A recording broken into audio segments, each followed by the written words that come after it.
You got them four abreast, often imitated, never duplicated. The greatest show on dirt, the World of Outlaws!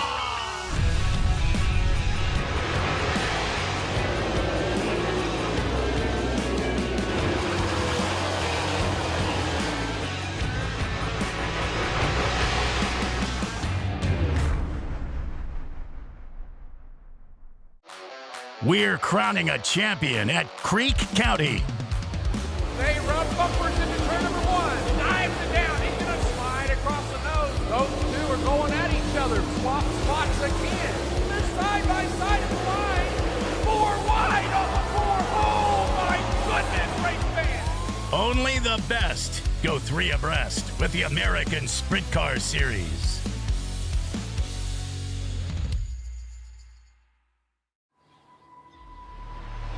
If this is your idea of ladylike,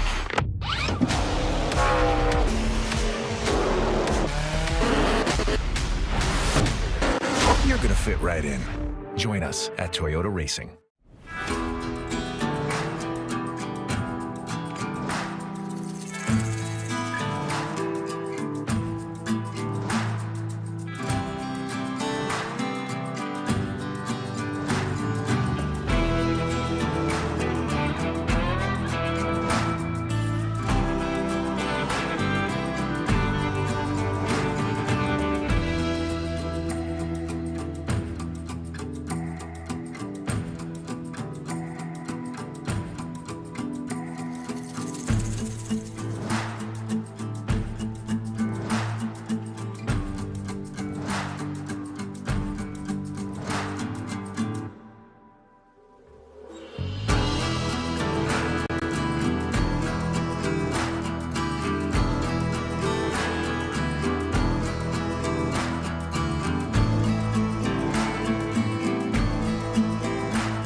Dirt, grit, grime. Your truck, your toys, your weekend warriors. They take a beating and bring the dirt. Land that brings unstoppable cleaning power built to conquer any grime from the track to your garage. Built for the relentless, built for the outlaws. Clean what matters, be Whamda tough.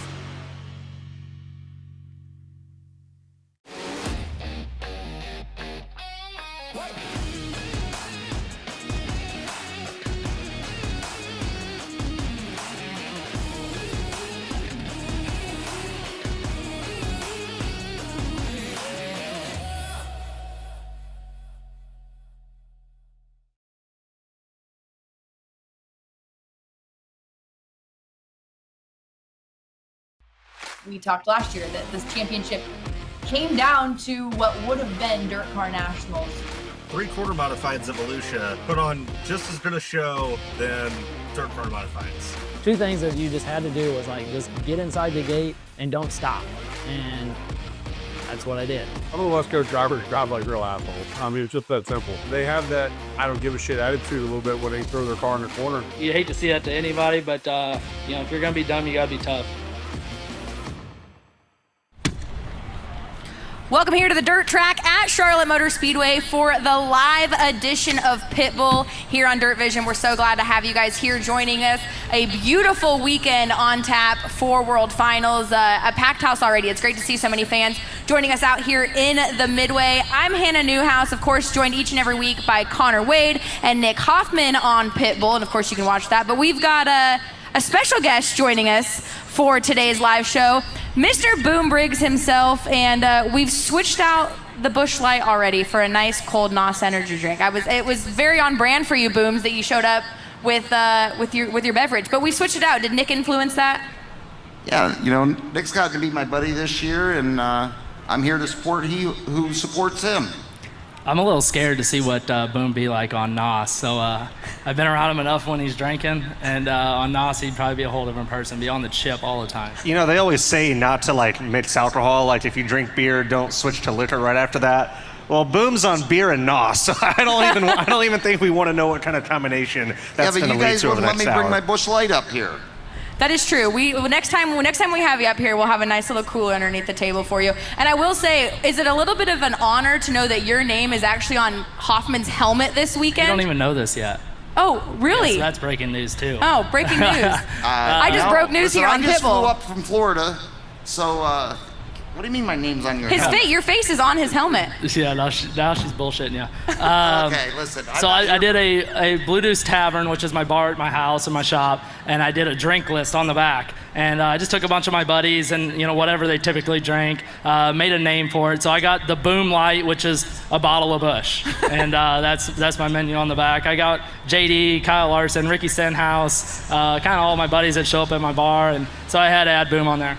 Yeah, we'll have to get a picture of that. You'll check that out on DIRTVision Social. I'm sure Nick will post it as well. It's pretty cool to see that and make those references. But we obviously have a lot to talk about like we do each and every week here on Pitbull. And let's start with a little bit of a recap here with the Extreme Outlaw Midget Series before we get into the meat of things. They crowned their champion last night at Millbridge Speedway, and it was all Jacob Denny this season, absolutely whomping on him. But when it came down to Monday and Tuesday night, it was Carter Sarf, Cannon McIntosh, and Trevor Klein for your podium. And then Jacob Denny, Carter Sarf, and Cameron Key last night. Nick, I'm going to go ahead and just go to you with this. You raced as well. And hold on. Okay, yeah. 2 words. Family provisional. Yeah, I got to take it. I'm there to try and learn and make laps and try and knock the rust off. And so that's what I did. You only flipped once. Basically almost flipped last night, too. So I think all 4 tires left the ground. They just ended up back on the ground. So yeah, it sucks. And I was like, man, I don't really want to take this provisional just because I would give anybody shit that takes a track provisional like that. And I was that guy for the last 2 nights. And last night I felt like I at least showed speed and could possibly earn it. And then I got slid on a restart and all hell broke loose from there. So ended up out of the transfer spot again. So my sister comes to me and she's like, I got 1 track provisional. Do you want it again tonight? Because Brent Cruz was supposed to get it the night before. He wins the B. Last night it would have been Little Bundy. He gets through, so turns into my deal. And I was like, man, I really don't want to take this and look like a jackass. So my biggest thing was I was like, if the leaders are coming, I am getting out of town here. Like I just pulled off the first night. The second night I ended up in that crash. So it sucks, but them kids are really good. Like I watched that Carter Sarf after I pulled in the first night. And I was like, I cannot do that. Like, that kid's running across the corner, like, wide open. And I'm like, I feel like I'm already going to crash and die as it is. And the way that those kids can run around there is so hard 100% of the time. I'm like, I'm not capable of that anymore.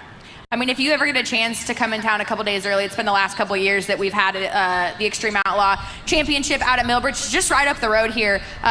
Make sure you get out there. It is such a cool facility. Your sister Ashley and her husband Jeremy run it, and midgets and micros there. The micro deal is super cool as well. But I will say again, our World Finals drivers this weekend at Millbridge did not do all that well. Again, Sheldon Hodenshield jumped back behind the wheel of a midget. He DNQ'd the first night, 17th the next night. Yourself was 18th and 21st, and then RTJ ran a micro, and he was 24th and then didn't even qualify last night. Boom, do you watch these guys get behind these wheels, these midgets and micros, and are like, what the hell are you thinking? Yeah, but I got a lot of faith in Nick. But I was just telling him down there, I watched the highlights this morning, I'm like, man, these kids just don't care. And we race with a lot of kids on the late model series, and you just see it. Like Nick wasn't brought up just like I wasn't brought up, and we try to show everybody some respect. But the midget deal's a little different. Everybody slides everybody, so it was definitely entertaining when I watched it this morning, because I had to get up at 6 o'clock this morning and catch a plane to get up here, and I was watching the highlights. I'm like, man, I always wanted to do that, but I think I've done past that. Yeah, even again, the midgets are cool there, and they run micros on a regular basis, wing micros and non-wing micros. So if you get a chance to get out there, definitely do it. But again, hats off, congratulations to Jacob Denny, a dominating season in the Extreme Outlaw Midgets. It was 11 wins in total for him, 20 top 5s. So he takes that championship over Gavin Miller, Cameron Key, Chase McDermott, and Michael Facinto. And if you joined us in the last couple weeks of Pitbull, you would know that was Chase McDermott's last race. He's finally stepping back, making that decision to become a team owner. Connor, you were there last night, right? No. You weren't there. No, I spent the last 2 nights doing a little pre-gaming for World Finals. Oh, good. Hitting the throttle literally early here for World Finals. Well, I know, Chase, it was a bittersweet moment for him. I'm sure we'll see him behind the wheel some here and there, but really focusing on becoming a team owner and cultivating that midget program moving forward. Also, last week on Pitbull, we gave our World Short Track Championship predictions. Not necessarily on who would win and how that podium would look out, but we went ahead and made our guess on how many cautions it would be in the features alone, which was supposed to be Saturday night. It then turned into Sunday afternoon. And here's how it was. Nick predicted 18 cautions. I predicted 25, Connor predicted 34. And are we doing Prices Right rules? Yeah, so you win because we did agree on the show to do Prices Right rules, which means you can't go over. So you win. Nick, I knew whenever you said 18. Listen, I had knew you were of going to faith be in way the shit off. boxes, and Well. they proved me wrong. Well, you won, but I was closest technically at 34. Yeah, it was 31 and 34. Or no, I'm sorry. We 25 can and share that 34. one, right? We'll share it. Yep. I don't know that we should be like celebrating our win on amounts of cautions here. It's 2025. We're used to like sharing wins. Yeah, and handing out participation participation trophies. trophies. You had the chance to come out here, Nick, and watch that, kind of putting it behind us. I know it was hard work for everyone here at the racetrack to kind of battle through that weather. It rained all last week. They worked their asses off, the track crew did, to get as much as they could done. It was cold, it was wet, and it pushed into Sunday. But nonetheless, we got the show in. Yeah, there's a lot to be said about that. It sucked, and none of them guys wanted to be here for almost a full week after you pretty much park on Wednesday and it turns into a Sunday show, and so it sucks for everybody.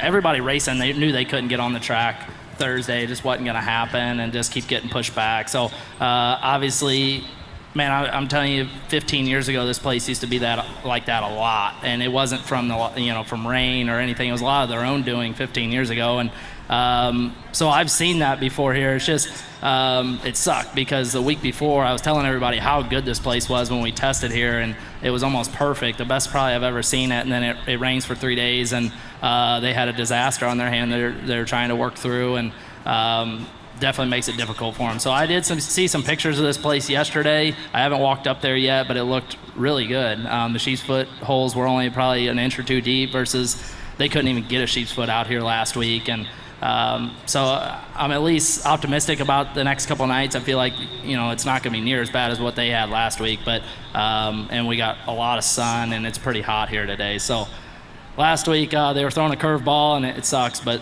that's cards they were dealt. Yeah, I mean, the sun is shining. If you're not able to join us here on the property, again, I'm in a t-shirt. It's supposed to be like highs in the mid-60s, high 70s. It's going to get cold here this night, though, so if you're just coming on property, make sure you bring that jacket and that coat with you up into the grandstands or to the pit area a little bit later. So before we really dive into the meat of World Finals this weekend, we got the Sprint Cars, Super Dirt Car Series, the late models are here as well.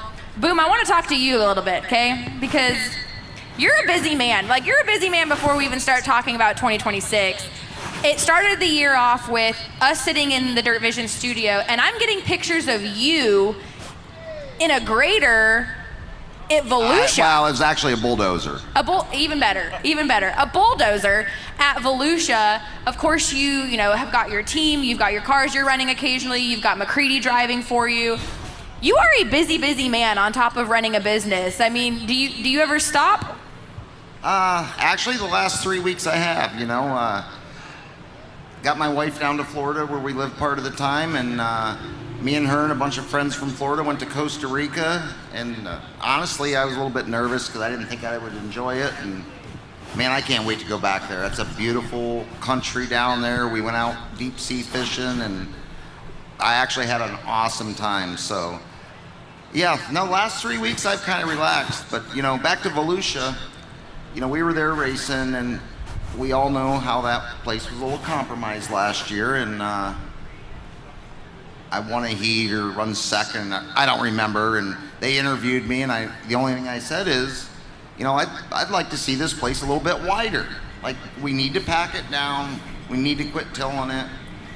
Well, it made a few people mad, So they said, hey, we're going to replay this thing. You're on TV running your mouth. You going to come help us? I said, you know what? You're right. I did run my mouth.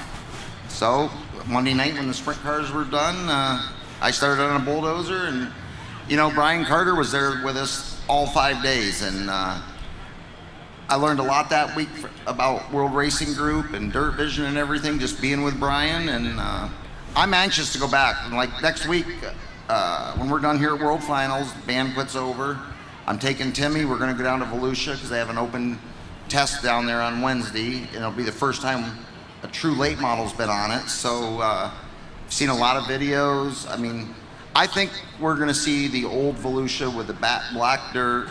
It could be a little fast early, but as the night goes on, I think it'll slick off. And I think I've seen a couple sprint car races, and they seem to make the racetrack a lot wider. So I'm anxious to go down there and see what it looks like.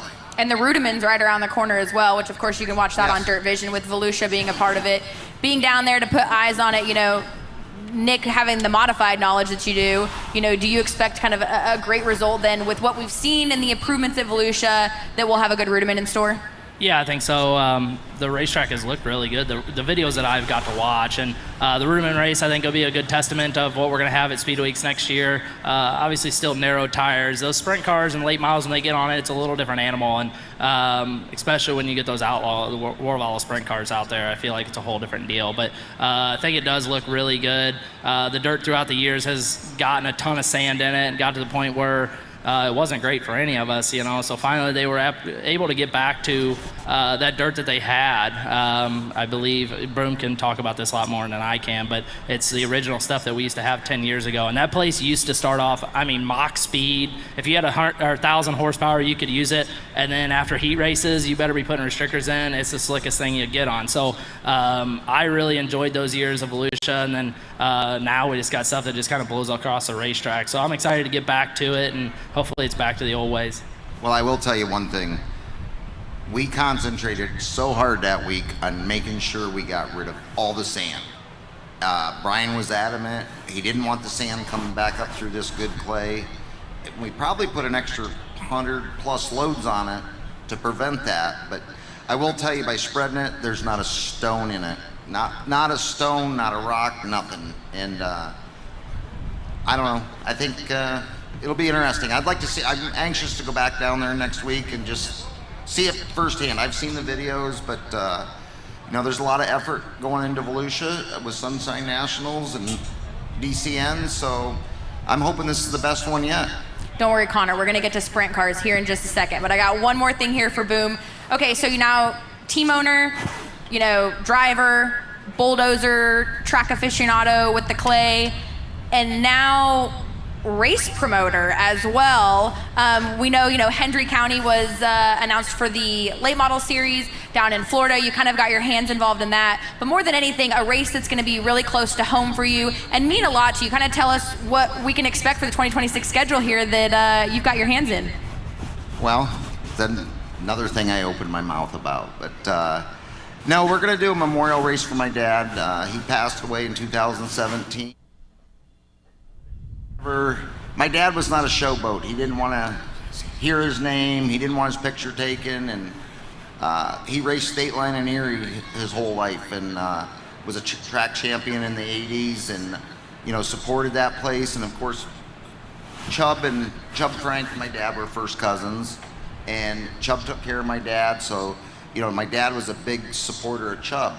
When his garage burnt down, my dad was very involved in building a new shop, and because of our association with Dave Warren, he's a series sponsor, plus he sponsors my car, and his car dealership's up the road 15 minutes. His power sports is 20 minutes away. So bringing the Outlaws back to Stateline for a memorial race for my father, it's pretty cool. Stateline's got a bad rap for bad racing, but I loved it. Yeah, Nick Hoffman won the last time. He should love it. That was his first win, too. Hopefully the weather's good in the spring. I'm going to go up there, and I'm going to help him put down some new clay and help with the track prep leading up to that race. And, the whole thing about the late model series, we kind of got away from our midweek shows, and we get stuck out on the road, which I end up at a casino, which is usually not good. But, you know, it's a midweek race. The guys are going to get an extra tow money, an extra paycheck that week, leading into Sharon. And, you know, we don't want to take nothing away from Sharon. Sharon, in my opinion, is the nicest track in the country. If I could race Sharon Speedway every Saturday night, I'd never travel. So it's going to be a cool deal. I mean, we're still working out the details on the event. And I just got to say thanks to Dave Warren and Bill Catania that's got Stateline Speedway now, who's trying to turn it around. And, you know, World Outlaws for allowing me to do this. Yeah, crazy to think too. Stateline was actually my first ever World of Outlaw race as well. Yeah, You poor thing. Well, here's the thing. They sent me to Port Royal first to like train and learn, and I was like, man, this late model thing is pretty cool. Look at this like paved pits, the facility. I was like, this is awesome.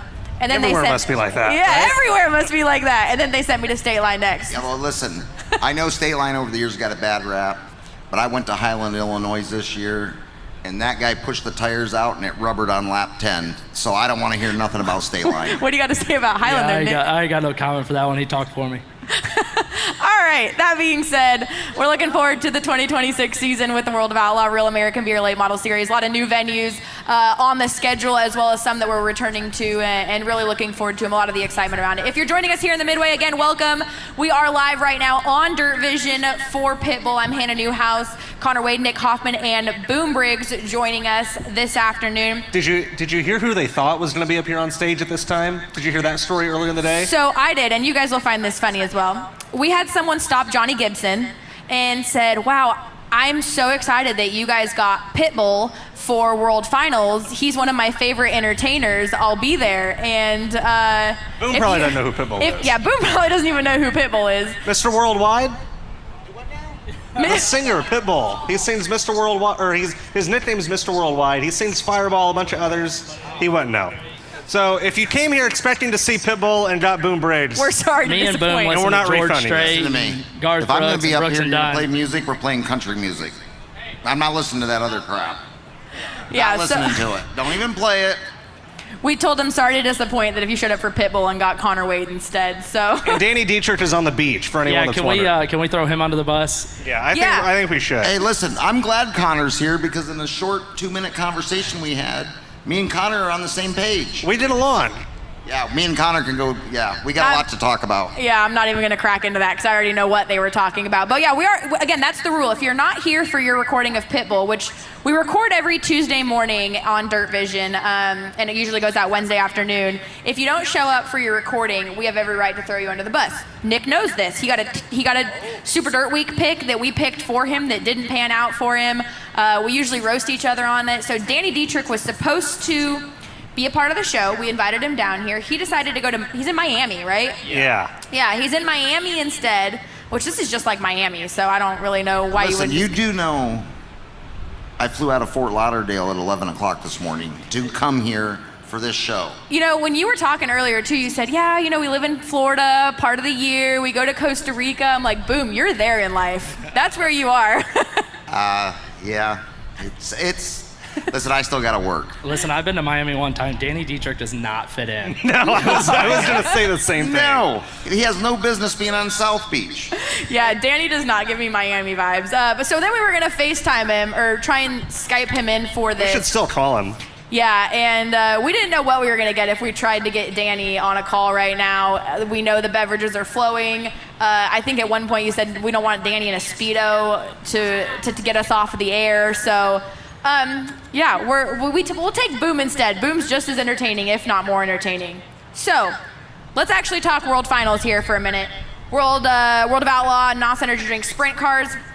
You know, let's talk about David Gravel. All in all, Connor, he's pretty much got this championship clinched up. Yeah, 21st place finish or better on night one of the World Finals gets it done for him. The Outlaws don't award points for qualifying, so he can't clinch it tonight, but if he goes out and is decent in the feature tomorrow night, he's got a second straight championship wrapped up. So, you know, he was really good last year. He put up a lot of wins, but he came out this year and was even better, in my opinion. An average finish, just under 4. I mean, you think to go a whole Outlaw season where you race every weekend, pretty much February to the beginning of November, and to average a podium finish every night's incredible. Very few men in the history of sprint car racing have ever been able to do that, and that speaks to how good David is, how good Big Game Motorsports is. We're going to talk later on in pre-race about how good of a qualifier he's been. I think there's a lot to say about that as well, but yeah, I fully expect David to wrap it up tomorrow night, and in my opinion, he's earned the right to be a two-time champion. No asterisks by those, and they're not fluke championships either. Yeah, so Nick, I'll go to you with this. You know, last year when he won the championship, like Connor mentioned,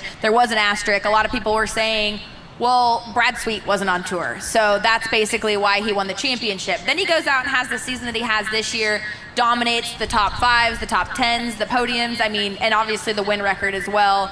Is it safe to say that he came back and basically proved everyone wrong from last year? Yeah, for sure. And like he said, the qualifying side, I think, is what I was most impressed with all year. Was he was on the front row of the heat race, it feels like, every single night. And your nights become so much easier when you can qualify good. And they showed that, you know. And then to be able to back it up and as a track transition, still win races and be fast at the end of the night is pretty impressive. And, yeah, as far as the asterisk beside it, you know, Brad wasn't really that good for the last 2 years. You know, he wasn't great like he was, you know, when he was winning all of his Outlaw championships. So, you know, the other guy, you know, the only other guys in the country that could even, I feel like, keep up with him, you know, on the other side was would have been Rico, and then Buddy was really good, and he had a really, you know, hot streak there and was winning a lot of races. But yeah, there's just too much up and down for everybody else, and David was just really good night in, night out. And, you know, Boom, from the outside looking in, as far as the late model watching the sprint car things, we also saw this pivot with David Gravel this year. Obviously, the performance has been there, but he's kind of taken on this villain role. I mean, people boo him, he encourages it, and if you'd have told me 3 years ago, 2 years ago even, that we would see David embracing this villain role, I'd have called you crazy, but he hasn't, and he's leaning into it. I think that's kind of a good thing to have right now, to have that villain per se in a series. I think he's done a really good job at it, and you know, he only lives about 45 minutes from me down there in Florida, and you know, we've talked over the years, getting together, go fishing. It just, our schedules have never worked out, but you know, I got to give that team a lot of credit, Todd and the whole Big Game Sports. You know, we're looking at racing changing now to where the team is just as important as the driver. And, you know, they've stepped up their game. David's done a really good job. He stepped up his game. And, you know, I pay attention to all sports. And, you know, with David the last couple, not this year, but years prior, kind of put his head down. You know, he didn't like to be picked on, this and that. Now he don't care. It's like, hey, I'm here to win. I'm going to kick your ass. So hats off to David Gravel. I think he's way too nice to be a villain. That's me too. Like, if you meet David Gravel, he's usually smiling and walking around and waving. In my opinion, he's playing a villain, then he's drinking chocolate milk. Exactly. Like, if you look at the best villain, I think, in the history of sprint car racing, it's Sammy Swindell. Okay, and Sammy, like, kind of known for being a dick. Like, he kind of has that chip on his shoulder, kind of an asshole at times. Yeah, but what about Jack? You guys forget about Jack. Remember those videos? Oh, Jack was a nice guy. No, he wasn't. What's that video, the famous video Jack's got? Like, you can kiss my balls or something. I think that's Jack Hewitt. Hewitt. Oh, you're talking about Hewitt. That's Jack Jack Hewitt, yes. Yeah, that's right. Oh, that's easy. Well, listen, it's past his time. Listen, I forgot you were. I didn't realize how young you were. You were born after the year 2000, right? Yeah, 04. Yeah, that's what I'm saying. He's born in 04. But anyway, David Gravel, like, you talk to him, he's a nice, like, he is never, like, if a kid comes up and wants an autograph, David is not going to be like, oh, I don't have time for this. Yeah. Like, he's way too nice to be a villain. And, like, he does okay whenever he does the, you can suck it and this, and this, but 99% of the time, he's just too nice to be that guy. At the end and of I the would day, tell him that to his face. At the end of the day, no matter what, it's all about selling T-shirts. And I'm telling you, like, True. playing into them roles and that type of stuff just sells T-shirts. I mean, anymore, knowing that thought process, that I watch things happen on the racetrack, I'm like, that's going to be a T-shirt. We're going to see that at the next race. That's going to be a T-shirt. Yeah, but listen, I'll tell you one thing I like about David is he takes his little boy everywhere with him. There's more videos during the week he's doing with his little boy, just like Nick. I've gotten, of course, Nick's two kids hold me hostage for money every weekend, but, you know, that's a pretty cool thing. Nick does the same thing with his boy. He's very involved, and you know, David's very involved with his boy. I see the videos and stuff, and you know, I think that's pretty cool. He's able to take his family on the road with him like that. Yeah, that's one thing that I do love. You're out on the road a lot, especially with the sprint cars. The late models are out, and a lot of people get the chance to bring their family with them. And you know, what a cool opportunity to raise your kids on the road and have those. Riley's at her first race, right? Is this her first? Yep, wow. Riley's here. She's actually taking a Congratulations. nap. Yeah, thank you. Yep, she's taking a nap. Yes, now She's you're in with that Dad. category, Hannah. Yeah, I am. Although I don't know that the road life and bringing a baby on the road. Listen, I've been trying to navigate the hotel thing, and you hear door slams and it wakes the baby up, and I was like, oh, I have mad props for people that do this every weekend. It's tough enough to do Pitbull on Tuesdays and Riley's in the background. Yeah, these guys know. We still do Pitbull on Tuesdays, and most of the time she's pretty cooperative, and then other times, if you like go back and watch a couple episodes, she's laying on my lap, and you'll just see a hand, and then a foot, and then a hand, and you'll hear in the background. So she's a great kid. She's taking a nap right now with her dad. Dad's on dad duty this weekend. But no, it's been great to have her here this weekend at the races. I don't want to brush through this too much, but we still obviously have Super Dirt Car Series and World of Outlaw Real American Beer late models that we need to get through. Buddy Kofoid and Carson Macedo, let's talk about them. This is the first time, you know, that we're going to see some new people and some new rides this weekend. We'll get into that as well. But, you know, Carson started hot in Volusia, won the first race of the year, and then kind of womped around, whereas, you know, Buddy's team has got to be way happy, Connor, with how their season kind of turned around. Yeah, I think the Roth Motorsports team's got to exit this year feeling really good. They finally found the consistency in their engine program that they've been looking for a long time. It was good on really all sizes of racetracks. You know, they weren't perfect at Knoxville, but they had a couple of nights at Knoxville where they showed a lot of speed and looked really good. You know, obviously incredible at Houston, like they always have been. Buddy won 3 races there. 2 of them combined to be worth over $350,000. And for him to go out and put up 11 wins in an Outlaw season, I wish I could say that I was surprised. You know, I remember the first time I watched Buddy race a midget, covered some of his early wins and his early races in midgets, and you know, I always had a feeling that he was special and he was going to be one of those guys. So I'm happy to see it finally come to fruition. I wouldn't have predicted that he'd get to double-digit wins in his second year and be a championship contender in his second year. I would have said, you know, maybe year 3, maybe year 4, but for him to come out and have the year that he did was incredible. Personally, I think there were times when he raced better in features than David. I think most of the second half of the year, maybe the last quarter of the year, come feature time, I think the 83 is a little better than the 2. I don't know what you think. Yeah, he did a really good job. And if you go back and look at money earned, I think he's pretty close to David. He won, you know, a lot of the big races and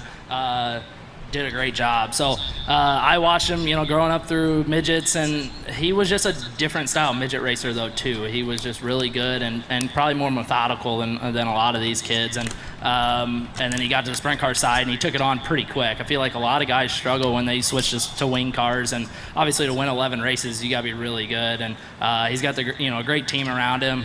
I feel like next year they're going to be pretty tough to beat all year. And I think Buddy is the perfect mix, and maybe you can expand on this. He's the perfect mix of that California West Coast aggressive, but still balanced and methodical at the same time. So he's kind of found that middle ground that I think a lot of drivers spend their whole careers looking for.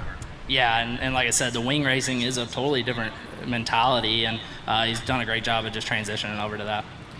Yeah, Buddy is probably the one that I'm really looking forward to watching in 2026, as now I feel like he's got his footing underneath him. Again, don't want to rush too much through this, but Garrett Williamson in line to be our Kevin Colbert Rookie of the Year.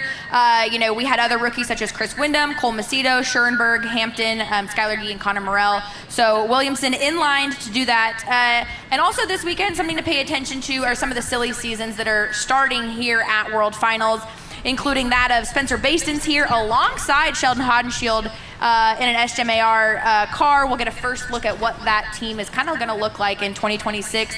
Jason Pursley's here to get his first laps in the KKR number 9, and Tanner Holmes is also here. He was announced with a new ride in the number 13 next year as well. We've got to pivot to late models because we're running out of time here. Only about 15 minutes left here in this DIRTVision recording of Pitbull. We are live from the dirt track at Charlotte Motor Speedway. World of Outlaw late models.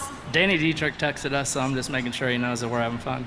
Is he texting you? Is he texting I'm not gonna lie, I have that group chat message on silent. Are we that bad? Hey, listen, back to the sprint cars. We got a pivot. Boom. I know, but listen, I want to know where Schatz is going.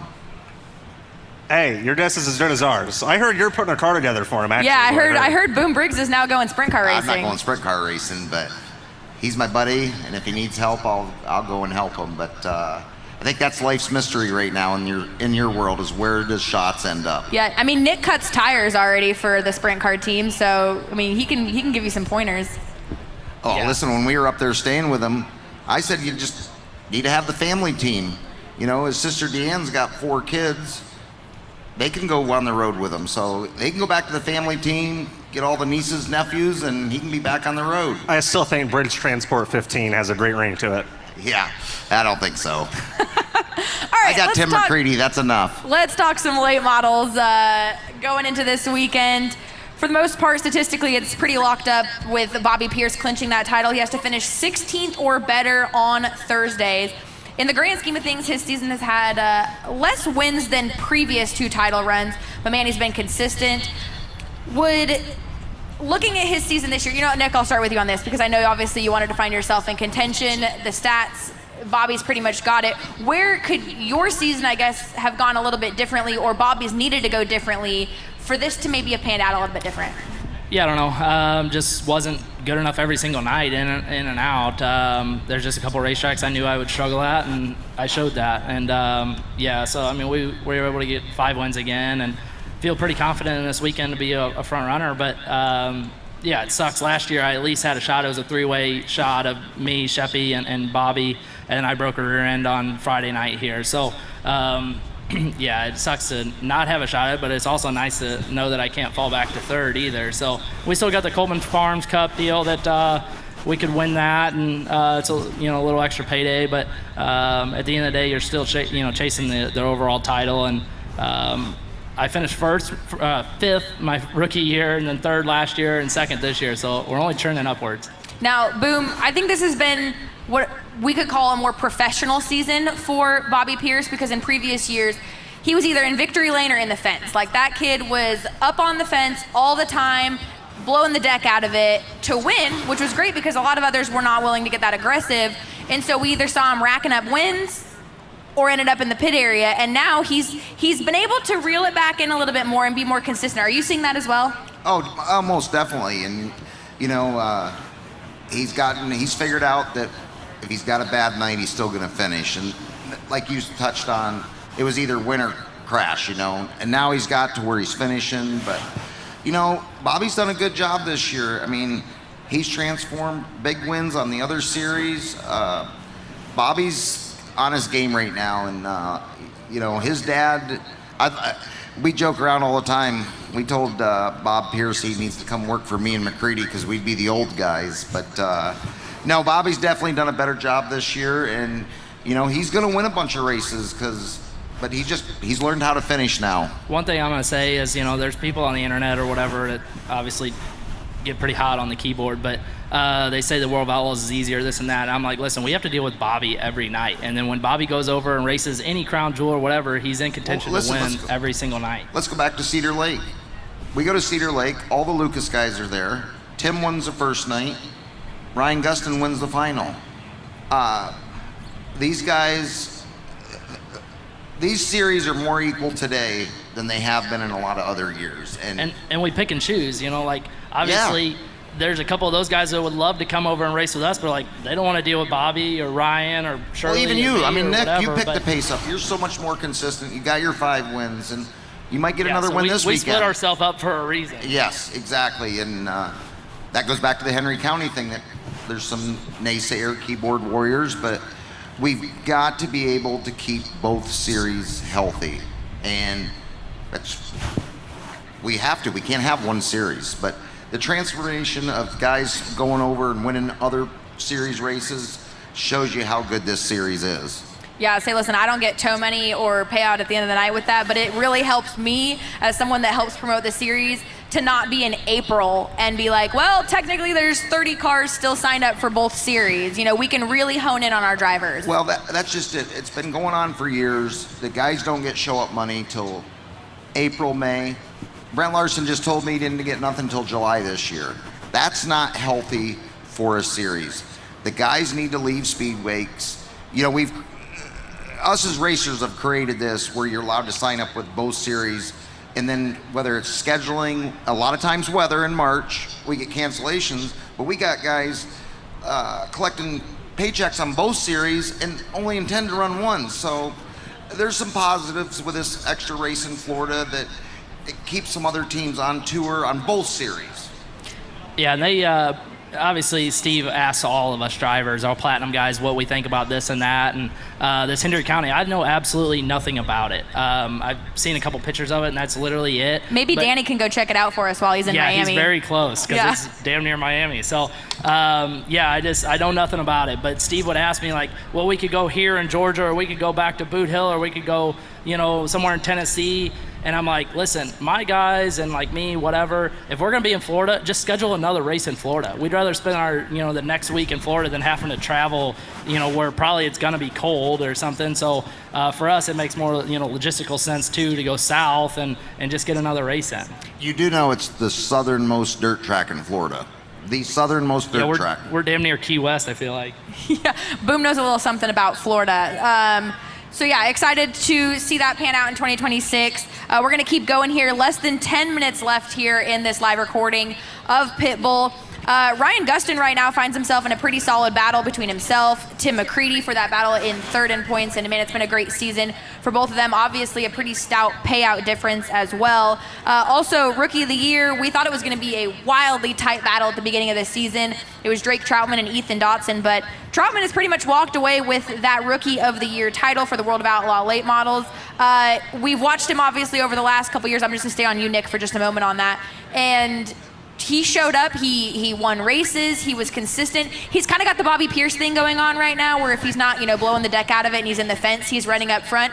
But that's promising if you look at that a couple years down the road from now, he's like 19. Yeah. We're going to see Drake running really well. Yeah, he does a really good job as far as it's just him and pretty much two guys most of the time. And they're kids. They're all under like 22. Yes, yeah. So they just need a little bit of guidance. And then, Drake just runs way too hard most of the time. And we seen that last week, the World Short Track. He went from 20th. He ran the B main, went from 20th all the way to the lead here, and ends up blowing a tire because he just didn't slow down. It's like, dude, sometimes you just got to check up a little bit, and it bit him. So he had that situation a couple times this year. And then, all the way back at Volusia, he was leading one of the summer DCN nights ahead of Jonathan Davenport and me, and ends up getting past one at Rubbers. And I'm like, man, this kid's going to be really tough. I mean, those first couple nights he came out swinging, and I think he was like top 5, and it was pretty impressive. There was one point I think he was second in points and was doing a really good job, and then it kind of went haywire for a little while, and it's just been up and down. So he just needs a little bit of help, a little bit of crew help, and I think he'll be all right.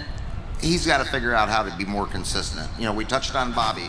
Drake is doing a way better job this year. He is finishing more races than he did a year ago. It's just like Nick said, he just got to tame it down a little bit, get more consistent. It's a long year. It's a long year from now. We're starting in third week in January, and we're going to end first week in November. So they just got to find that consistency. Yeah, and again, having that consistency, and the crew now has a season underneath their feet. Drake's been at a lot of these tracks.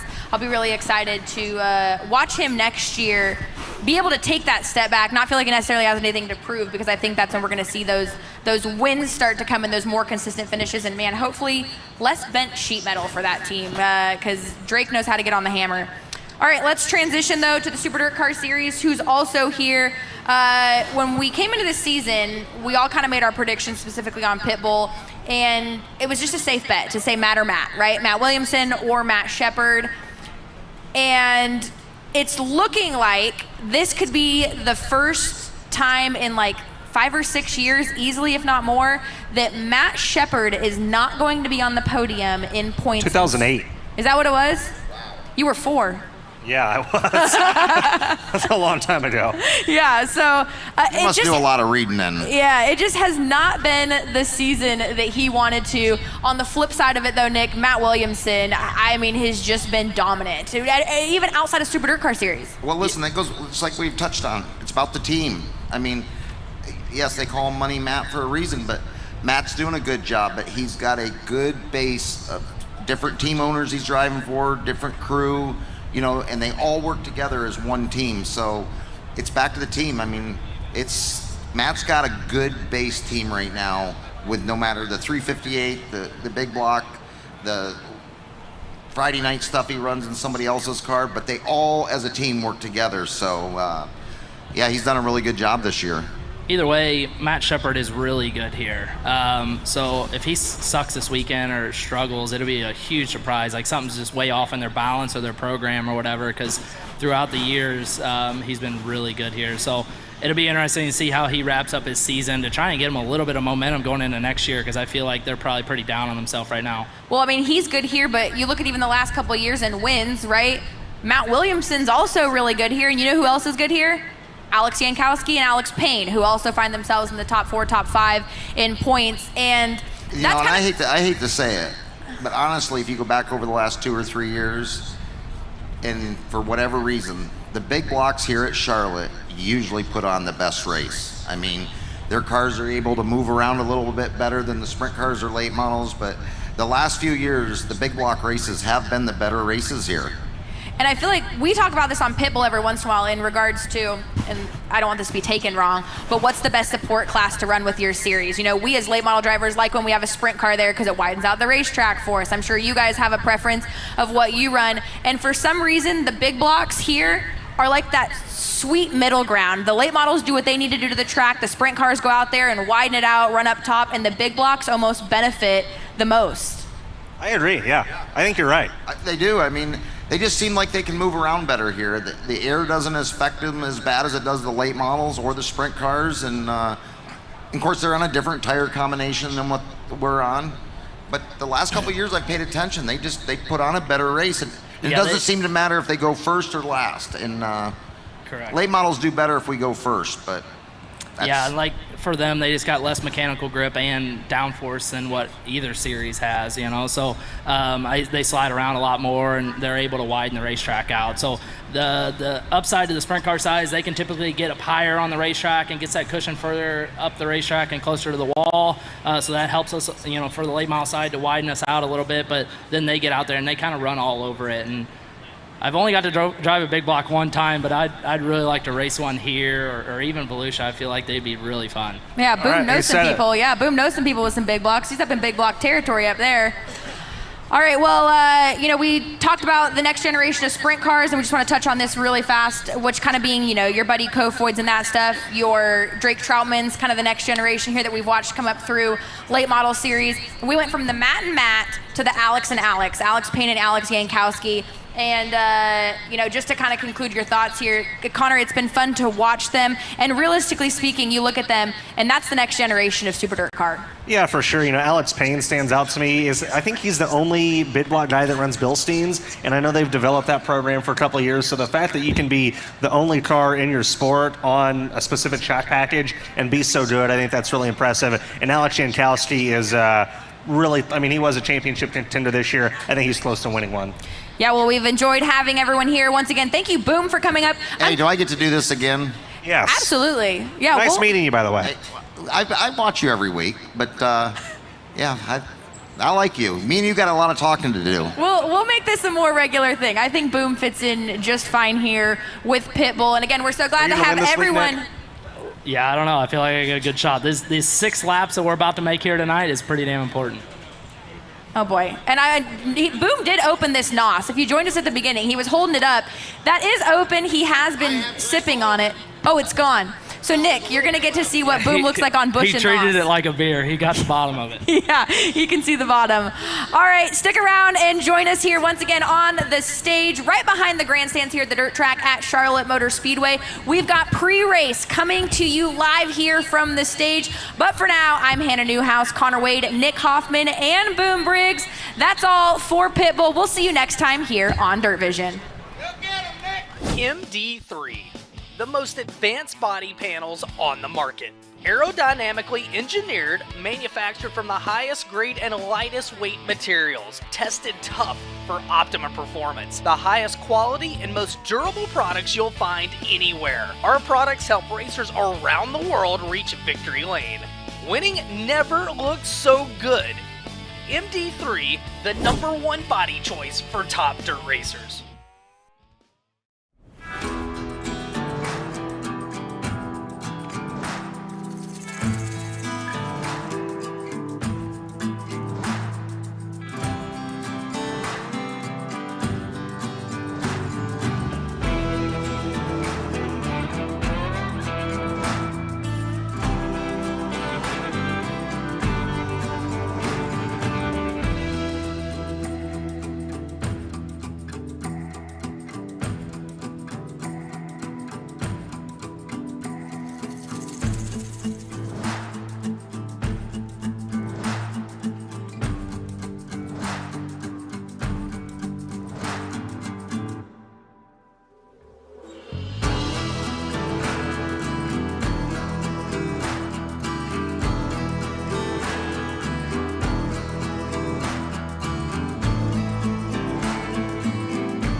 Why start from scratch? The fully assembled wedge roller is pro-built and race-ready. Premium wheels, tuned chassis, zero shortcuts. Just add your motor and go.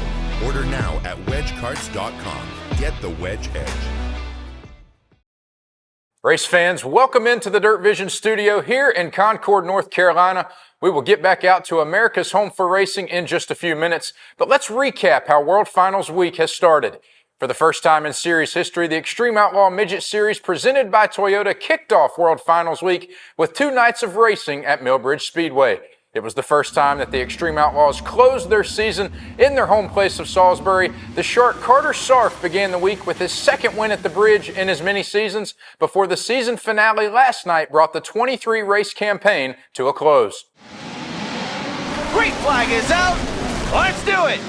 Hayden White to the early lead down the back straightaway. Cannon McIntosh going top shelf. Jacob Denny there. Little Bundy in the mix as well. Hayden Wise will lead lap number 1. Jacob Denny around the outside. He's got to run now coming off turn number 2. Trying to throw the slide job on Wise in turns 3 and 4. Not going to work. Hayden Wise will continue out in front. Oh, he got big trouble. It'll take the top 2. Denny upside down. Ethan Mitchell, left ear screen. There goes the Shark Carter Surf again to the inside. A big slider. Will this one work? Mitchell trying to cross him over, and Carter Sarf able to hold him off coming off turn 2. Put the Shark into 3rd. The Shark will slide up. Klein trying to cross him over again in turn number 1, and it's not going to work. Carter Sarf now sets his sights on the 71K of Cannon McIntosh. Carter Sarf drives it in deep in turn number 3. On the rear bumper of Cannon McIntosh, they cross the stripe. 3 to go. Here in a big slider from the Shark, and he will take the top spot. Last lap for Carter Sarf. Cannon McIntosh trying to the inside, couldn't quite get it done. Through 3 and 4 for the final time, and the Shark back to victory lane here at Millbridge. Clean and green through turns 1 and 2 as Brent Cruz bounces off the wall. Coming off turn 4, he will lead. Lap number 1, Carter Sarf, Cameron Key, Cannon Mack, and Denny will be your top 5. That red, white, and blue Mobile 171K now getting pressure from his teammate, the recently crowned champ, Jacob Denny. Throws a slider on McIntosh and will take over that 4th spot. 3 wide, trying to carve up the lap traffic here at the bridge. Cruz going down low, now we got trouble. Car upside down, and now Brent Cruz involved as well. Carter Sarf comes to a stop. You can see Ethan Mitchell flipping on the left of your screen there. Brent Cruz comes in and hits the 72. Almost gets upside down. Denny has to slam on the brakes as to not get into the 2H of Nick Hoffman. Good restart for Jacob Denny. Cannon McIntosh back there. Trevor Klein throwing a big slider on Cameron Key. All the way up to turn number 4. Key trying to cross him over. That's how you do it here in Millbridge. Nearly 2 seconds already in about 3 laps. Pulling away as Carter Sarf now gets by Cameron Key. As Jacob Denny will work through turns 1 and 2 into turns 3 and 4 for the final time. The Shark gonna throw everything at him he can. Not gonna work, and Jacob Denny, the champ, gets it done. By virtue of a top 10 on Monday, when the red dust settled at the bridge, Jacob Denny was crowned the 2025 Extreme Outlaws Midget Series champion. In his first full-time season with Keith Kunz Motorsports, the Galloway, Ohio native posted double-digit tallies in the win column and led the point standings for the entirety of the season.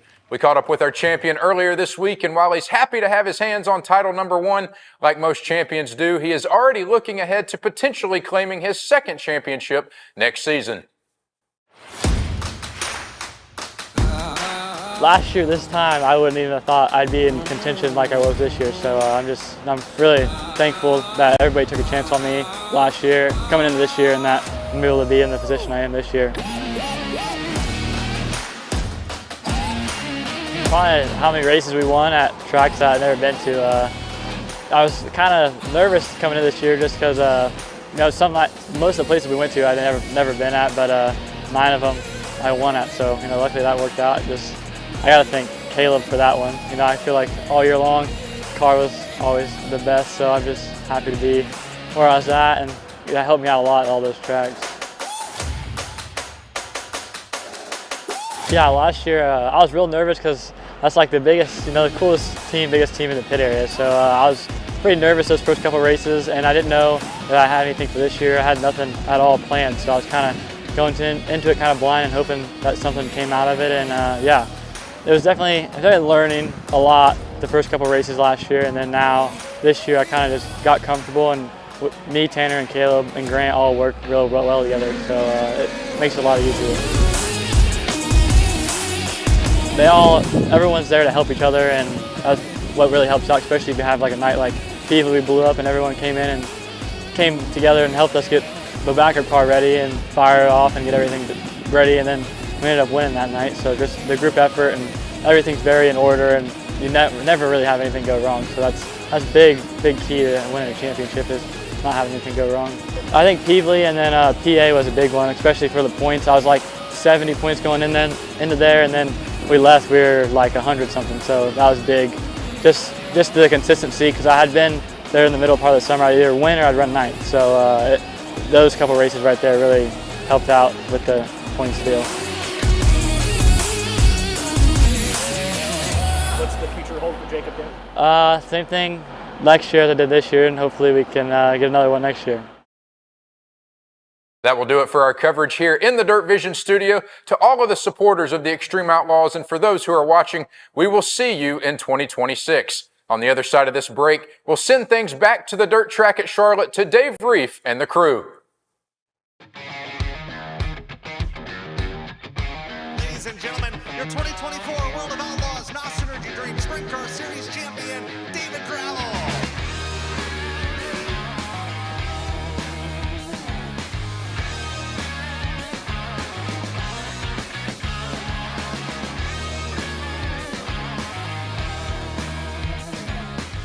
Get all your official David Gravel merchandise at track or online at shopdgr.com.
The Light Rescue Series from AMCUS is a game changer for rescue teams across the country.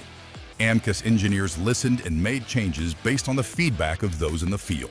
Gator grips allow for minimal slippage. The rotating handle and ergonomic design allow rescue teams to put this only 46-pound tool wherever it needs to go, saving lives faster in the moment. The motor is a lot faster. It opens the blades a lot quicker than it normally would. And it's also made of carbon fiber and titanium parts, which makes it very rugged for us to use. Simple, rugged, reliable. To learn more about the Light Rescue Series, visit amcus.com.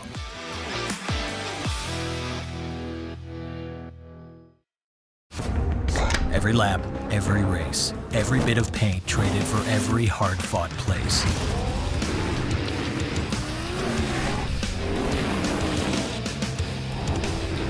Every checkered flag and trophy raised. Every ounce of dirt, sweat, and gears. They're all jammed inside every can of NOS Energy.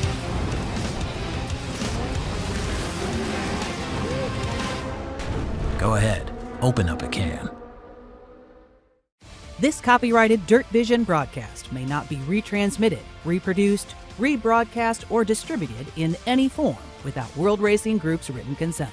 Copyright infringement is a federal crime. Manned aircraft approaching. Florida's Gators are gone. An Ohio King's been crowned. There's a new immortal in the state of Iowa. And from Illinois' Prairie Dirt Classic, Ohio's USA Nationals, and all across the beastly sights and sounds from the eastern seaboard, January has once again turn to November. And for the World of Outlaws, NOS Energy Drink Sprint Car Series, the Real American Beer Late Models, and the Super Dirt Car Series, all dirt roads have led us back to here, the dirt track at Charlotte Motor Speedway, as it's time to start the 2025 World of Outlaws World Finals. And for all of you that just watched Pitbull, we welcome you back to the racetrack. And for everybody here on the grounds, we're excited you're here for the next 4 days. It's going to be a great event. I'm Dave Reef. Next to me from the NOS Energy Series, Connor Wade. From the Super Dirt Car Series, Rich Fleck.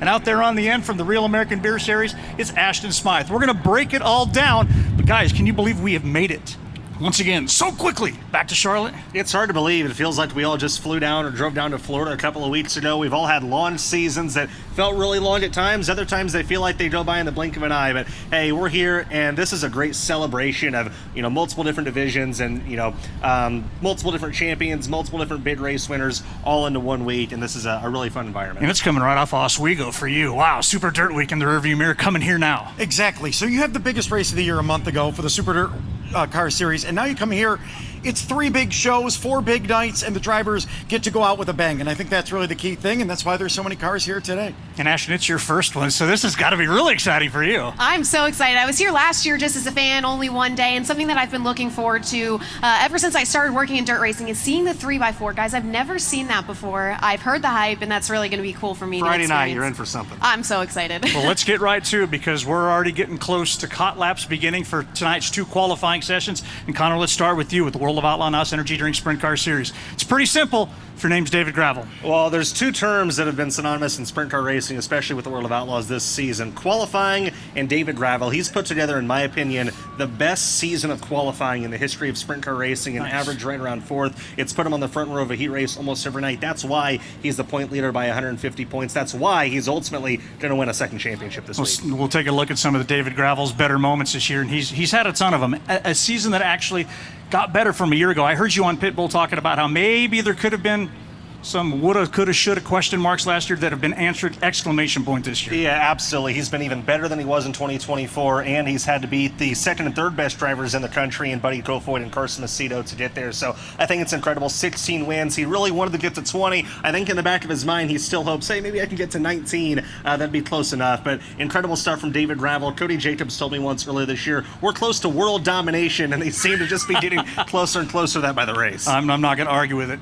What's coming your way Thursday, Friday? We got a pair of 15K, 25-lap features that'll all build, of course, to the $25,000 to win, $1,750 to start finale. Let's look at the World of Outlaw Sprint Car points right now. We mentioned David Gravel has kind of got this thing locked on kill right now, but how about Buddy Kofoid? Second year, the Rookie of the Year last year. Supposed to be a sophomore slump, sophomore surge. Yeah, most definitely. For Buddy to break into the double-digit win totals in just his second season as a World of Outlaws driver tells you that he truly is one of the rising stars of this sport, and he's going to be a perennial championship contender with this series for years to come. 11 wins. He's won over $200,000 more money-wise than David Gravel's brought in this year. Buddy Kofoid is here, guys. You guys are paying attention to these points. You're watching all the different series. What surprises you about this?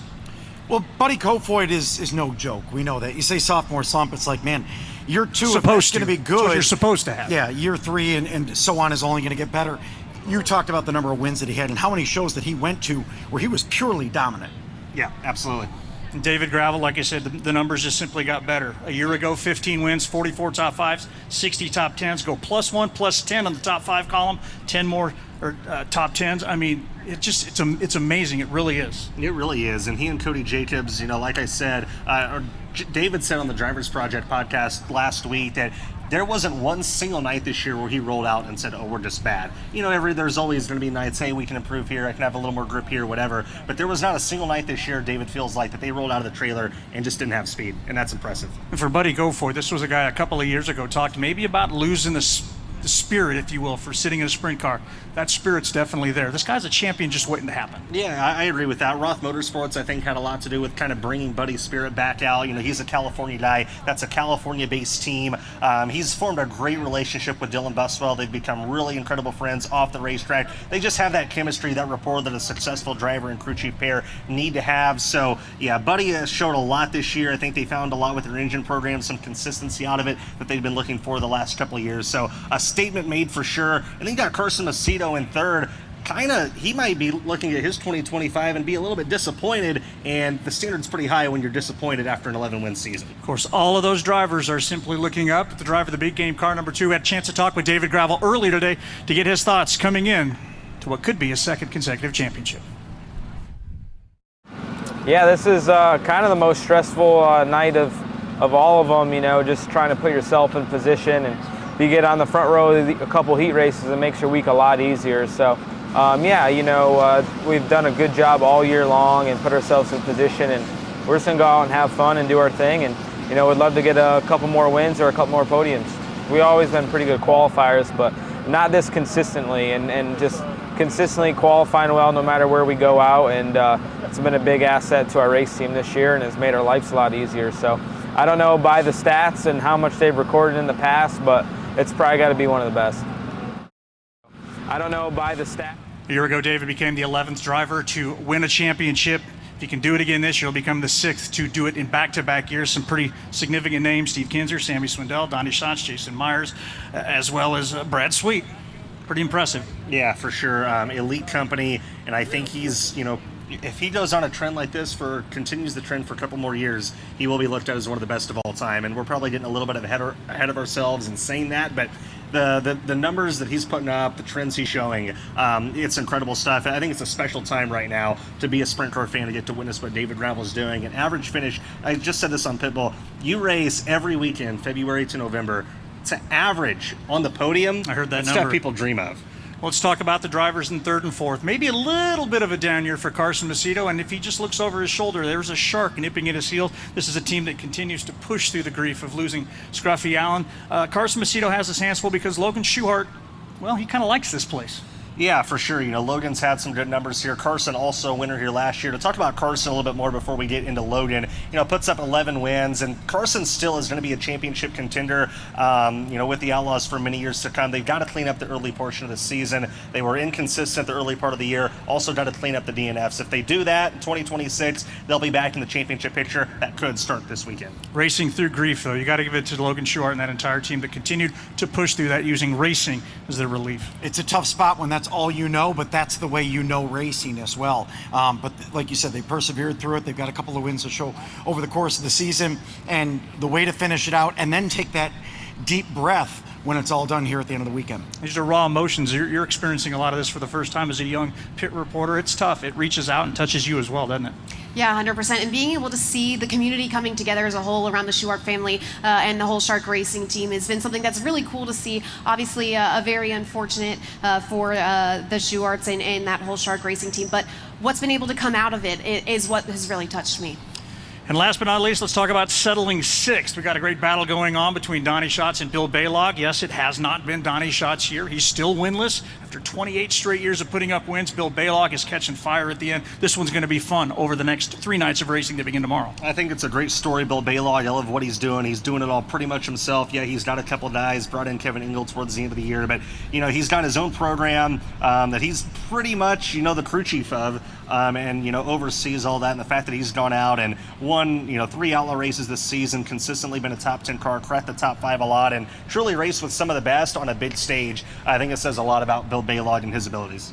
Well, let's also talk about silly season stuff. You talked a little bit about it up there. I feel like it started in September when Sheldon Haudenschild made his move, and ever since then, the dominoes have been falling left and right. Well, July, I think, is when it started. That's fair. But we're going to see 3 drivers this weekend in new cars for the first time. Spencer Basin with Stenhouse Junior Marshall Racing. Dason Persley, he'll be full-time with High Limit next year, but debuting this weekend for Casey Keene Racing. Brad Sweet stepping back opens that door for Dason. We've talked about Basin and Persley a lot. Tanner Holmes, they just announced he's taking over the Booth Motorsports 13. Tanner's got a ton of talent. In my opinion, still needs to prove himself on this stage. And the Booth 13, I think they've got a little something to prove as well. I think that car is faster than what we've seen it be the last 2 seasons. So I've got my eyes on Holmes and Booth this weekend. And being the last race of the year and everybody else off, yeah, we're going to have a star-studded field. Big names coming in, like Ty Gibbs is going to make his World of Outlaw debut. You got RTJ coming. What else we got coming? Gio Scelzi's back this weekend. Yeah, a lot of great names in the field, almost 50 sprint cars, which is a great car count for them at the World Finals. North Carolina, like, just be honest, this isn't a huge sprint car area. Sprint cars, especially National Touring Series, don't race in this state a ton. But to see 50 cars, I mean, you see them all lined up right there, come and pour into Charlotte for this event. It tells you that they want to end their season on a high note, racing against the best drivers, and what this World Finals event is all about. Oh, yeah, it's also worth noting that the Knoxville Nationals champion is here. Ryan Timms, we'll see how he does. Had a pretty sporty couple of events last year. Let's shift gears now and talk about the Real American Beer Late Model Series. It's pretty much odds on that Bobby Pierce is going to go ahead and get this thing done. Yeah, after a heartbreak last year with the championship for Bobby Pierce, turning it around this year. Nick Hoffman, mathematically still in contention, but he's got a lot of work to do if he wants to get something done. Ryan Gustin third, Tim McCready fourth, and Dennis Erb Jr. And actually Brian Shirley tied for the fifth position right now, and we'll talk about that a little bit later on. But it's really been the Bobby Pierce show all this year, and he's had his ups and he's had his downs. And honestly, I think a lot of people look at Bobby Pierce this season and say, man, only 11 wins? That seems a little light for the 32 machine. Especially considering the fact that those 11 wins, 8 of them have been tracks he's never won at, 3 of them at tracks he's never even seen before. So expanding his craft. Yeah, a very uncharacteristic season for the 32. Like you said, so many new racetracks that he unloaded at that he just was so good at it that he necessarily hasn't been good at in the past. And then the script flipped as well. A lot of racetracks that he's been good at in the past, not the performance that he's wanted. And, it's going to be interesting to see how World Finals goes here for him, obviously coming hot off of a Eldora win, the DWC just a few weeks ago. But leading up to that, Bobby Pierce was kind of on a little bit of a slump. Fresh out of the Dirty Car Modified Series, it just keeps going upward for Nick Hoffman. He's eventually, though, going to run into the back of Bobby Pierce. Fifth a couple of years ago, third, second this year. The growing curve for him continues to learn, as well as it does up on our DIRTVision stage there with Pitbull a little bit ago. Yeah, he's got that all figured out, though. Yeah, last year came into this with a much better chance at winning the championship. Bobby didn't have the issues early in the season and the drama that unfolded back in 2024, and now here he is separating that. But doesn't mean that Nick Hoffman didn't have a great season. No, Nick definitely did have a great season. He continues to put up the results. And I think what's so important about the 9 team is they might not necessarily have the most wins on the year or anything, but if you go and look at their finishes, the thing that the NOS Energy Drink number 9 team has is the consistency. And that's kind of what Nick Hoffman and that crew have figured out, is saying, okay, yeah, we might not be able to win every single night, but if we can rack up a top 5, a top 10 every single week, the points will come to us and the money's good.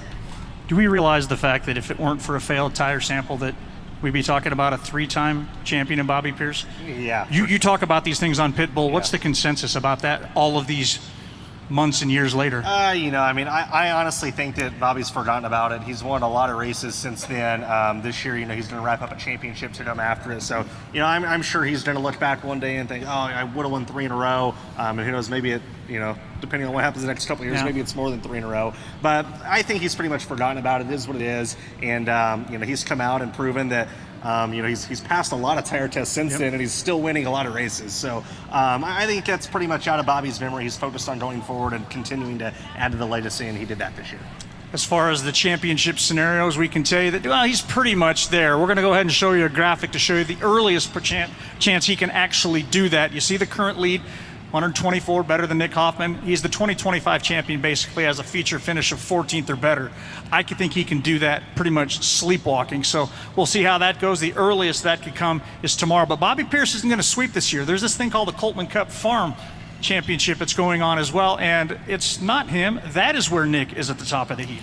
Yeah, and that's actually something really interesting. You look at the points. Bobby Pierce currently sits 46 points back of Nick Hoffman. The top 2 do get paid, but a pretty wealthy difference between first and second for those cup points there. And how the Coltman Farm Cup points work, it's basically all the crown jewels. Anything over $20,000, you get points for it. And all 3 nights here at Charlotte Motor Speedway, you get points for this as well, and we'll crown the champion at the end of it. And so that just goes to show that when the big money's on the line, Nick Hoffman shows up and shows out. And Bobby Pierce, I just don't necessarily think has had the luck on his side in those bigger events this year. Nick Hoffman, good in big races, deserves a big trophy. I don't know if you heard this today, Dave. We were told the trophy to be presented tomorrow night for the Coltman Farms Cup, 1,200 pounds is what we were told.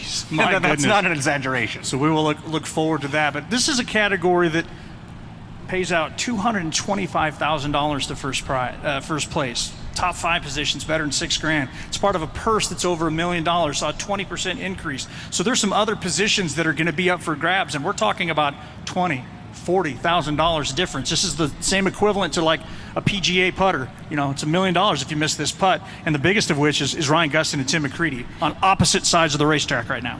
Yeah, 100%. And if you look into the statistics between those two drivers as well, that's when things really get interesting. Tim McCready had some trouble back at Volusia early this year, so one less start than Ryan Gustin, but has had his best season so far with the Outlaws. Most wins for him, I should say. 6 wins on the season, and Ryan Gustin has 5. Obviously, Gustin picking up a lot more of those crown jewels, Cedar Lake as well as the Bayou Classic. A lot of money in that Todd Cooney 19R camp. An average finish for Ryan Gustin right now is 8.48. The average finish for Tim McCready right now is a 9.87. Now, just a few weeks ago, those statistics were almost entirely flipped. The average finish for Ryan Gustin was around 13th, and Tim McCready was 7th. He's not had luck on his side as of recently, but rolling into Charlotte Motor Speedway, T-Mac's got to feel good. The only driver on property to win in 2 classes here at the World Finals, a big block modified driver. You know, Rich, you know a ton about T-Mac. Well, he's got 4 big block wins at this racetrack. Now, you got to go back about 14 years, but he's done it 4 times in a big block. Very accomplished all the way around, but T-Mac coming in with a little bit of heat right now, 9 times in the top 10, or in the top 5, or top 10, I believe it is, over the last 10 races. It's really that big boot hill race. Each one of them picked up a win, and that's got him in this position. Yeah, 100%. And that was a crazy weekend looking at this points battle. After the first night at Boot Hill, Tim McCready picked up the win. Ryan Gustin did not finish the race way back, and that points gap closed to only 4 points. Then going into the next night, it was a complete roles reverse. A broken tie rod on the Briggs Transport 9 machine parked him early on in the race, and then Ryan Gustin went on to finish. And now we're back to 50 points.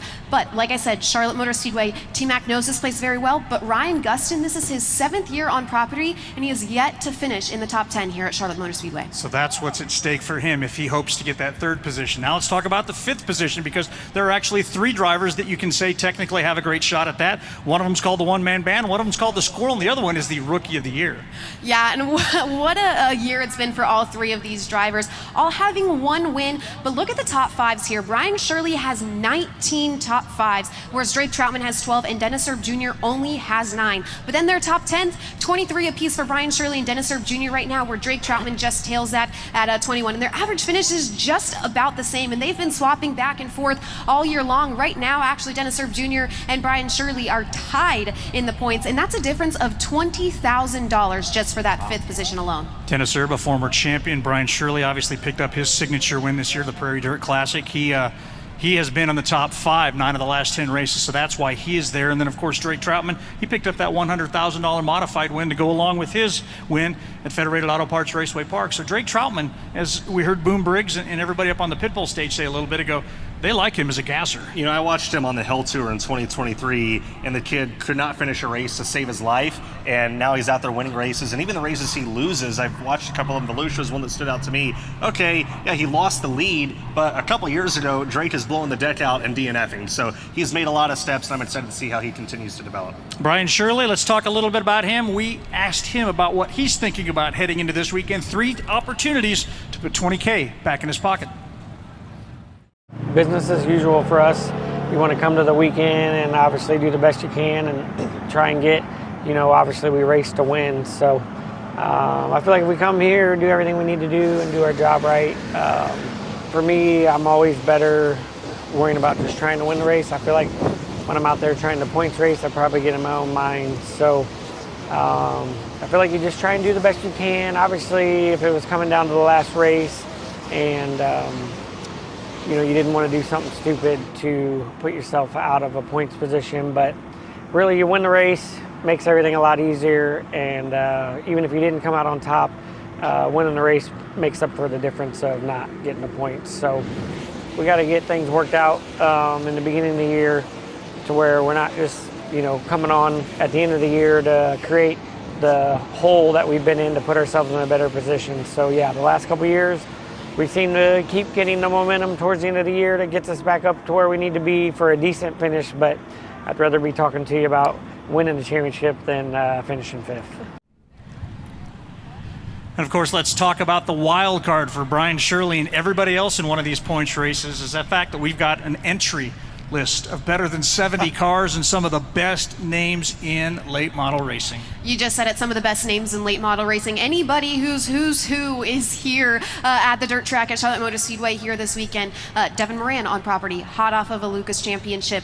Jonathan Davenport on property. Jimmy Owens has the most wins in a late model here, and spanning since 2007. Jimmy Owens knows how to rip around this place. He's on property. And those are just to name a few.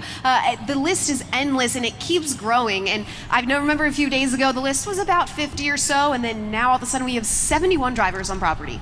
Let me throw a couple more at you. Dale McDowell, Hudson O'Neill, Brandon Shepard, Devin Moran. You see where we're going? And I haven't even got to RTJ, who's doing some double duty this week. Late model as well as getting in the sprint car again. Yeah, he tried it last year and had some moments where he looked all right in the sprint car, and then had some moments where he was like, can tell he's not used to doing this, but a couple of sprint car races since then. He ran a non-winged sprint car with USAC at Casa Grande a couple weeks ago and had a top 5 finish in his first ever USAC race. Obviously, a big difference between winged and non-winged. He's going to be going a lot faster, have a lot more grip tonight, but I'm excited to see what he can do. I think he'll be a little bit better the second time around trying to do this double duty thing, but 71 late models, I think Steve Francis's recruitments for this are incredible. I know Steve spends pretty much all year, at least a couple weeks towards the end of the year, calling every dirt late model driver in the region, hey, why don't you come to the World Finals? And it shows when over 70 late models show up, so props to Steve for that. Look at the pits. They're packed over there by the drag race. They'll all be coming up here in just a little bit for their hot lap sessions. We saw the sprint cars beginning to line up, the other class we have to talk about, and that's why Rich Vleck is sitting over here tapping his foot. Let's get to it. Super Dirt Car. Same scenario, though, for a guy by the name of Matt Williamson. By the way, I'll quiz you right away. They were talking on Pitbull. How many years has it been a Matt? You know when the last driver that wasn't Matt? 2014, 15? Billy Decker, Billy yep. Decker, Very 2014, good. 15. Very good, Grasshopper. I'll throw another thing at you. Well, we'll get to Matt Shepard in a moment, so I'll hold off on that tease. But Matt Williamson has 2 championships already in his pocket, but the other 2 really developed here at World Finals. This one developed all season long, and he comes in with a nice, healthy 109-point lead. Let's go ahead and take a look at the points, kind of break it all down as you see the 88 team.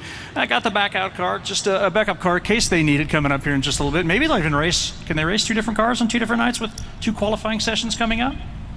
I never thought about that one. He's had quite the season. He won at Ransomville this year where he destroyed the primary car in hot laps, pulled out the backup car, set quick time, won his heat race, and went out and won the feature. So I guess you could run 2 in one night. Well, let's find out a little bit later. Maybe that's a question we can answer for you. But let's talk about those points. Again, it's a pretty dominating lead for him on the strength of course, the Oswego double. Doing that for the second time. Incredible. Yeah, and he really has been at his best. He is the new ascension to the top of the big block ranks this year.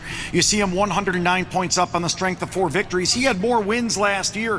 He was really dominant at the larger, faster yet slick racetracks like Land of Legends, Can-Am, and Albany, Saratoga, where he was able to go get those wins. This year, it's been a little bit more sporadic, but dominated at Oswego. He's been running with so many top 5s, and when you look at the top 10s, we've had 23-point races.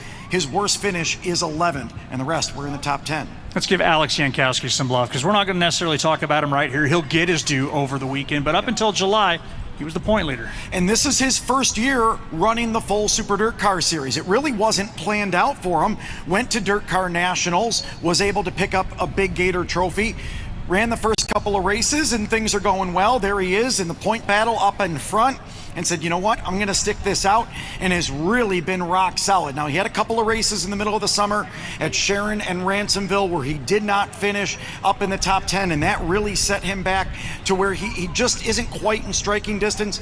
But again, it's his first full year on tour, and this 20-something-year-old is really starting to put out a name. Think about it, guys. Back in 2021, he came down here as a 16-year-old, won at World Finals, and we went, Alex Jankowski, what's going on? First Super Dirt Car Series win, and now he has really established himself as one of the best in the big blocks. Alex Jankowski may be playing the role of the guys we were talking about earlier, the youngsters, Drake Troutman, Buddy Kofoid. He's that guy in the Super Dirt Car Series. I would agree. It's been honestly cool to see a championship fight in Super Dirt Car that didn't limit itself to just the two Matts. Now we've got Alex and Alex that are, putting their names on the rise in Super Dirt Car Series. But I think it's incredible, what Jankowski, I didn't necessarily have this on my bingo card. I knew he was good, but I think he surprised a lot of people this year, made a lot of improvements to his program. When Stuart Friesen hires you to, drive his car at Super Dirt Weight, I think that tells you a lot about how the industry feels about this kid. And one of the unique things, and he's not the only driver to do this, but Alex Jankowski's run in 4 different race teams this year to run the Super Dirt Car Series. They said, well, I believe we can patch this together. He'd have the red 84, the blue one that you'll see this week. We mentioned Stuart Friesen's ride. It was still an 84Y, but it was a Hallmark Friesen Racing ride, and he ran a 66 car on a couple of occasions. So he jumps into different rides, and yet there he is still being very fast, all with the Super Dirt Car Series with a lot of teams that are running the same program every time that we have a points race. Now let's talk about the battle 3rd through 5th. There's some great names in there. Alex Payne, which we now can expand on him a little bit. Matt Shepard, an off year, but still very much in the picture. And then there's Eric Rudolph, who's been just kind of on the edge of the radar, doing his thing. Had maybe getting the wins that he wants, but he's staying right there. Yeah, he had a win at Volusia on that final night of Dirt Car Nationals. Has not won during the regular season, but the driver 5th in points, Eric Rudolph, 18 top 10s in 23 starts. Rock solid. Qualifying has been a little bit more of a struggle early on in the year, but there he was 3rd just a few days ago up at the Georgetown Speedway in Georgetown, Delaware. You mentioned the battle between Alex Payne and Matt Shepard. Alex has now moved into 3rd off the strength of his victory the other night at Georgetown. Well, Shepard has dropped back to 4th, and this is probably going to be the first time since 2008 that Matt Shepard doesn't finish 1st or 2nd in the point standings. You mentioned Alex Payne. The big Georgetown win came in dramatic fashion. The last lap past Tim Sears Jr. It was his biggest payday. It was also able to get him enough points to usurp Matt Shepard to finish 3rd. We had an opportunity to talk to him earlier to get his thoughts heading into tonight's qualifying laps. Coming off of last year being our first year, and I ended up 7th. I think we're good enough to be 6th, but this year we've, done a whole lot better and been more consistent and been up front, and it's just it all adds up good. I think if it wasn't for a couple of the hard DNFs we had, we might be a heck of a lot closer to fighting for the championship. So, like you said, we've had some good runs, we've had some bad ones. I don't really know. We came down last year and had about the worst week of our life. So hopefully that doesn't happen again, and we come prepared, and we got a good group of guys here. So I don't know. It's just gonna take a little bit of trial and error with tire selection and everything else. It's an ongoing. You never have the answer. You come down here and it might be 300, 400, or 500. You're never sure. So the one good thing is coming from Georgetown is we're coming from a fast racetrack. You know what I mean? So we're kind of up to speed with that, and hopefully this car's been pretty good. We were good at Oswego with it, so hopefully it unloads fast here too. What do you want to talk about Alex Payne? It's impressive, isn't he? He certainly is, and I touched on this on Pitbull for those just tuning in, and Rich and I were just chatting about it during that soundbite. In the sprint car world and the late model world, there's multiple teams out there on one engine package, multiple teams on one chassis or shock package, whatever. I don't remember a time, other than I guess you could say maybe Buddy Kofoid's the only one on the TRD motor program. Sure. But when it comes to suspension in the big block world, he is the only driver that's on Bilstein, and Bilstein's very reputable in the late model world. As Ashton knows, a lot of good late model drivers are on Bilsteins. Not in the big block world. Alex is the only one, and the fact that he's as fast as he is and is successful and can go out there and race with anybody, that tells you a lot, because they don't have notes from other teams. They're not getting information that Bilstein is getting from other teams just because those teams don't exist. They're going out there figuring it out essentially on their own and being successful at doing it. And the fact of that is, when he hits it, everybody else is kind of playing catch up to that point. You mentioned that when it comes to chassis, 90% of the teams are running the same chassis for most of these races. Motor program is very much similar. Drivers are using different engines, but shock game is really the big deal. There is a lot of diversity in the big block world with that, and he is the most unique out on his own island, and that island has produced 2 big block wins this year. And you look at motorsports, whenever guys can go and find something that is different than everybody else. Oh, absolutely. Oh boy, it can be scary. So if they keep going at the rate they're going, you could see Alex Payne be in his own league here in a couple of years. Let's talk about the elephants in the Super Dirt Car and the NOS Energy Room, and we'll stay with the Super Dirt Car since we're there right now. And we don't want to belabor the point for Matt Shepard, who could step up at any point. He still has the most wins in the Tour this year with 4 points wins, one down at and Volusia to start the year, but everything else just kind of hasn't added up for him this year. It happens. And that's the funny thing. He came down here on Wednesday night of last year with the points lead and only one win all season during the points races. So it wasn't many wins, but he was rock solid until Thursday night when the motor failure forced him pit side and lost the championship. This year, he's been fast. He's shown speed, swept the week up in Quebec at Drummond. He got a win at Thunder Mountain, won at Albany Saratoga. You mentioned the Volusia win. He's shown that speed, but there's been nights where mechanical gremlins have jumped up and bit him, whether it was early on or they went back the next day and found something in the race car, were able to get that thrashed around, and then the last couple of weeks, it just hasn't been that normal 9S speed. I'm sure he wants to get that turned around. He still won 27 modified wins across the span of 2025, and yet he's still got more speed. I'm sure a win right now would pay a lot of momentum for that team as they roll back into next year. Of course, in sprint cars, it's Donnie Schatz. Everybody wants to know what's going to happen next year, and I don't know we have any answers necessarily pointing that direction yet, but this is a year that after 28 consecutive years of winning, the 10 championships and everything that goes along with it, it's not been a Donnie year. So people are wondering, is he even going to come back?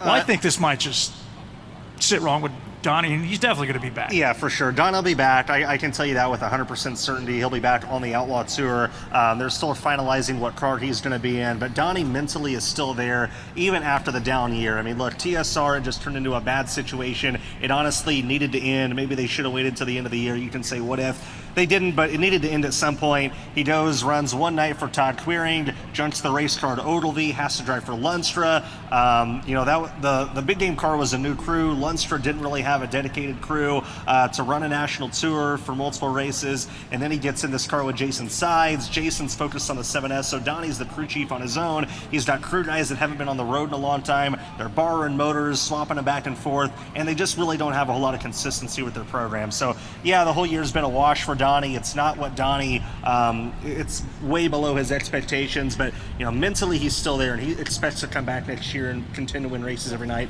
and contend for a championship. So there's a lot of questions that need to be answered by Donnie Schatz this off season, in my opinion. Donnie's gonna have to do it himself. Nobody's just gonna call him and say, hey, here's a golden opportunity. Donnie's gotta make those things happen on his own, but he's capable of doing it. If I can win that damn lottery, I'd put him in a car absolutely right now.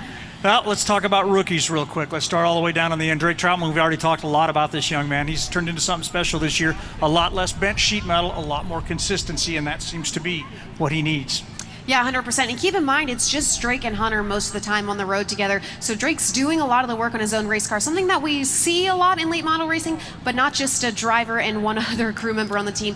But not only Drake Troutman had such a strong season, we also had two other rookies on tour who did very well. Ethan Dotson as well, only out of that Rookie of the Year points contention just a few weeks ago, actually blew a motor in pace laps. So thankfully, it happened in pace laps before the green flag It happens in Super Dirt Car occasionally, too. So, Ashton and I are both 21 years old. Let's give you an idea of what the dynamic is like for Team 22 Inc. and what it's like for them on the road. If me and Ashton and one of our friends went out and fielded a late model full-time on a national tour, that's exactly what this 22 team is like. All the kids that between Drake and their crew guys. Keep in mind, Drake's not even 21 yet. He's still 20, and like you said, Hunter, his crew guy, being young as well. So just seeing what they've been able to do is really cool. And then Ethan Dotson kind of taking an older brother role to Drake Troutman. I don't know if you've been able to see their interactions back in the pits, but they're absolutely hilarious together. I've been doing interviews with them, and Ethan's throwing rocks at Drake, and they're just goofing off and messing around with each other, and it's great to see that camaraderie that they've been able to build. As the old guy, I got to ask her what she said because I didn't hear or wasn't paying attention, but then there's the two of us. 21, we've been around for a while, haven't we? I didn't even remember 21. I don't even remember 2021, but let's talk about your series and their rookie this year. Matt Stengel has really come out, and what I talked to him today, I go, it's your first time at World Finals, right? Yep. First time here? Yes. So it's just a completely new game for Matt Stengel. He went into it and said, I don't have a home track that I run big blocks at every week. So I'm going to commit to the Super Dirt Car Series, knock it out of the park. He's had a couple top 10s, heat wins, quick times, and he's going to go out and throw it the best he's got at it in car number 6. What do we think for the racetrack tonight? Obviously, it was a tough stretch during the short track finals there, but you feel like they're going to have things under control here for the rest of the week? Absolutely. They put a lot of work into it the last couple of days. I went out and looked at it earlier, and even heard this from a couple of drivers. It looks really smooth. All the way around, they kind of got rid of some of the holes and stuff that we saw last week in the World Short Track. Weather's been great. haven't had any rain in a couple days. I want to say last weekend was the last time it rained, and it's been warm today, so maybe a little bit of a drier Charlotte just because of how warm it's been that we typically see on qualifying night. But yeah, I think it'll be smooth, and yeah, I think it'll hang around most of the night for sure. 70 cars, it's going to make it challenging for those guys. Yeah, it is, but I'm confident in the racetrack and in what we can do here tonight. 3-car qualifying, so it'll take a little while for us, but yeah, it's going to be a great show tonight. And did you hear Broom Briggs on the stage here a little bit ago? I heard he was talking up the modifieds. I like that. He said deal. he loved the modified racing here the best, and I'm sure you're going to second that. I will, and I'm sure there's 3rd, 4th, and 5th standing nearby. Well, with that, it looks like we're about ready to go. You know, it's not only the only place you can see these race cars race on the same track, it's the first time we get to get the whole gang back together again. It's great to have everybody. Ashton Smythe from the Late Model Series, Rich Fleck from the Super Dirt Car Series, and of course, Connor Wade. I'm Dave Reef. With that being said, we're going to step away from the dirt track at Charlotte Motor Speedway, but on the other side of this break, it will be the voice of the World of Outlaws NOS Energy Drink Sprint Car Series, John Gibson, kicking things off for the World of Outlaws World Finals. It's ARP fasteners for whatever you race, from 2 wheels to 4. Off-road, on-road, even water, from the flat track to the salt flats. Grassroots racers, weekend warriors, and pros alike trust ARP. Made in America quality, family-owned and operated. When failure is not an option, it's ARP-bolts.com. No matter what you race. If your answer to the summer heat is let it rain,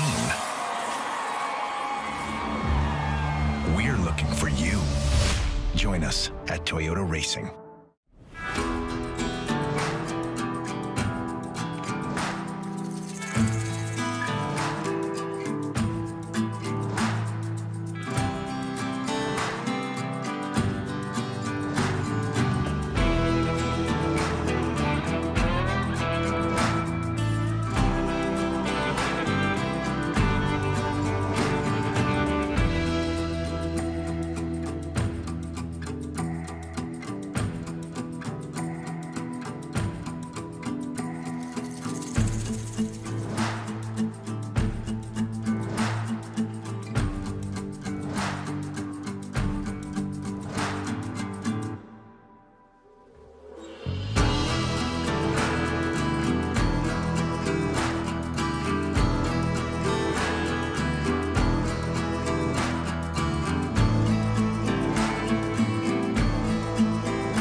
Lake Alamo, Minnesota. In his 8th year of Super Late Model competition, the Soyboard Calf Ranches, Land of Pressure Washers, Hanco Corporation, Fuel Factory, The Real Cafe, V1, it's Brent Larson.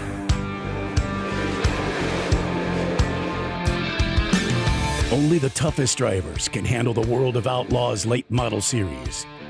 Only the toughest pressure washers carry the name Landa.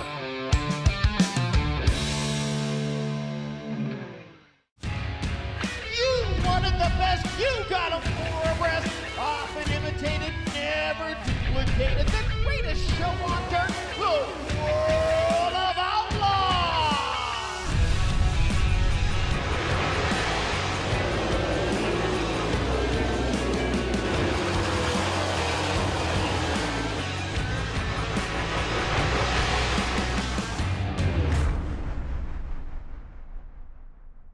What the heck is this? We're doing brand deals now, huh? Chad, it makes sense. Sheesh! Just because we're both cut from the same stuff of American legends, right here in the good old US of A? Kinda. Just because we're both for America, by America? Just because Hulk Hogan's Real American Beer is 100% American made? Yes, Chad. Yes. No, thank you. Thank you. Welcome everyone to the opening night of the 2025 World of Outlaws World Finals here at America's Home for Racing, the dirt track at Charlotte Motor Speedway. My name is John Gibson. I'll be joined here in the booth by the voices of the World of Outlaws Real American Beer Late Models, Ruben Morellis, and the Super Dirt Car Series, Mike Warren. We've got qualifying night on tap here this evening, and so it will work this way. Each of the three series will have hot lap sessions and then 2 rounds of qualifying. Those qualifying rounds will line up our racing action here tomorrow night and Friday night. Now, Saturday night's races are lined up by the performance here on Thursday and Friday, whether it's combined points or best finish, but we'll have the races here on Saturday lined up according to performance here tomorrow night on Friday night for our big conclusion to the World of Outlaws World Finals. We have fantastic car counts here this week. 48 World of Outlaws NOS Energy Drink Sprint cars signed in, 71 World of Outlaws Real American Beer Late Models, and 47 Super Dirt Car Series Big Block Modifieds set to do battle here at the dirt track at Charlotte Motor Speedway. So great to see so many people filling the grandstands as we officially get set to kick things off. We'll send it downstairs in front. Hannah Newhouse joining us once again here at the dirt track at Charlotte Motor Speedway. Thank you so much, Johnny, and so great to be back here at one of the greatest facilities in the country and kick off the 2025 World Finals here at the dirt track at Charlotte Motor Speedway. And what's even better is we have fans from all over the country, even fans north of the border, that have made their way here to spend their weekend, and we've been blessed with beautiful weather. But that being said, we got to honor our fan of the night that's here. Not one, but 2 of them, because it's a little bit extra special for them here this weekend at the dirt track for World Finals. This is Emily and Joe Brook from Fond du Lac, Wisconsin. They are spending their honeymoon here with us this weekend. Round of applause, guys, for the newlyweds. They drove 15 hours to come and spend it with us. They even spent the day after their wedding at Angel Park Speedway just a few weeks ago. They're both huge race fans, grew up going to the same racetrack, which was Plymouth Dirt Track, and we love when they come and spend special days with us. So once again, congratulations to Joe and Emily Brook on being tonight's World of Outlaws Fan of the Night.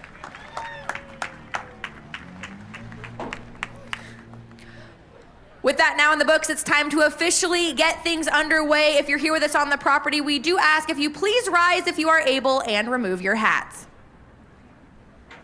I'd like to welcome up onto the stage the Navy JROTC York Comprehensive to present tonight's color guard.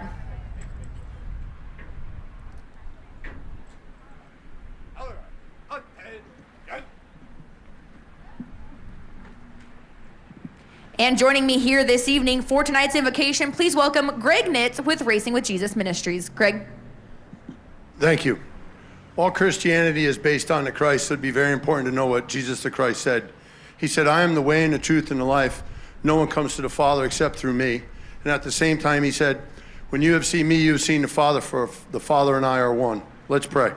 Heavenly Father, Lord God, we just thank you for an opportunity to look to you today.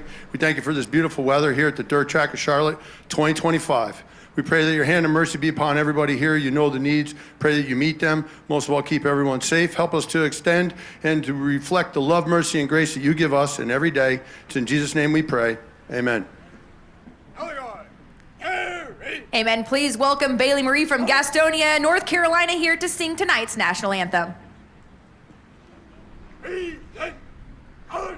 Oh, say, can you see by the dawn's early light what so proudly we held at the twilight's last gleaming, whose broad stripes and bright stars through the perilous fight o'er the ramparts we watched were so gallantly streaming, and the Rockies' red glare,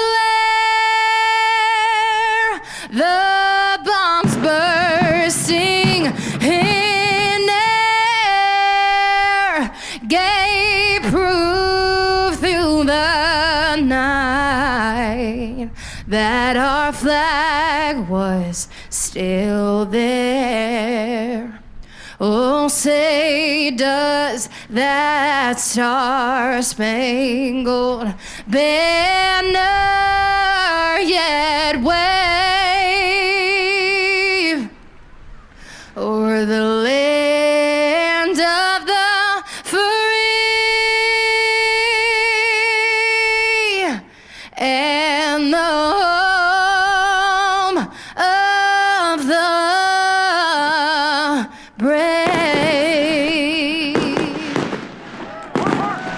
Thank you so much, Greg and Bailey, and thank you, race fans, for choosing the dirt track at Charlotte Motor Speedway for your vacation destination.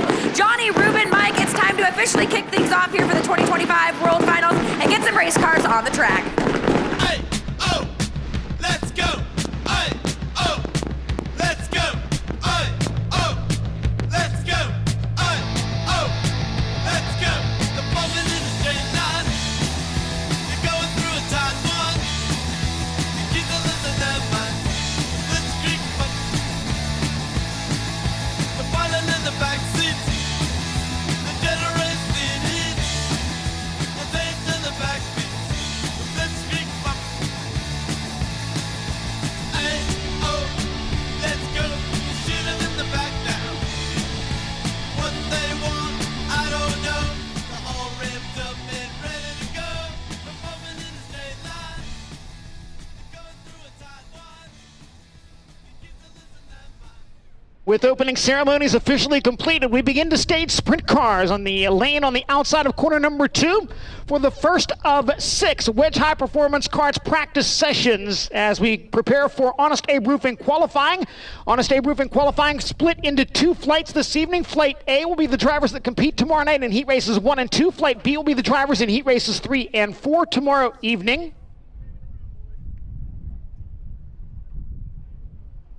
Honest Abe Roofing qualifying will see 2 cars at a time on the speedway here at the dirt track at Charlotte Motor Speedway.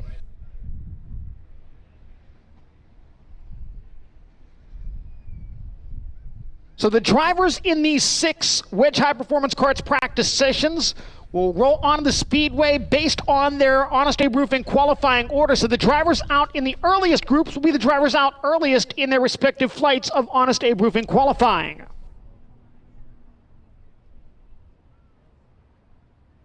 And of course, the order for Wedge High Performance Karts practice and Honest Abe Roofing qualifying determined by random draw as the drivers registered for the race program earlier this afternoon.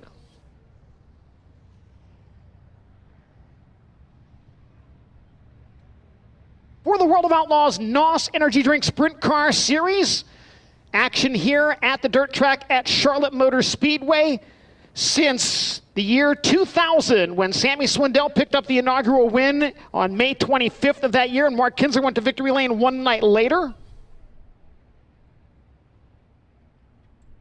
So 25 years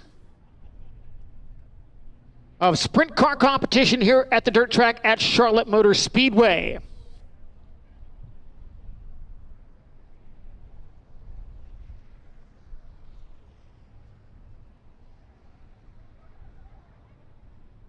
Getting word over the Racing Electronics World of Outlaws radio system that the final few drivers in Wedge High Performance Karts practice session number 1 making their way into the staging lane.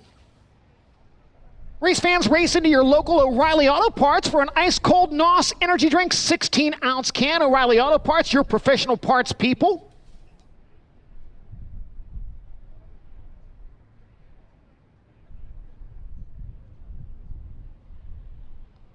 You can see crew members on their 4-wheelers and pit vehicles now making their way down that staging lane and back to their respective pit areas. Once that lane has been cleared, we will begin to fire the engines for Wedge High Performance Karts practice session number 1.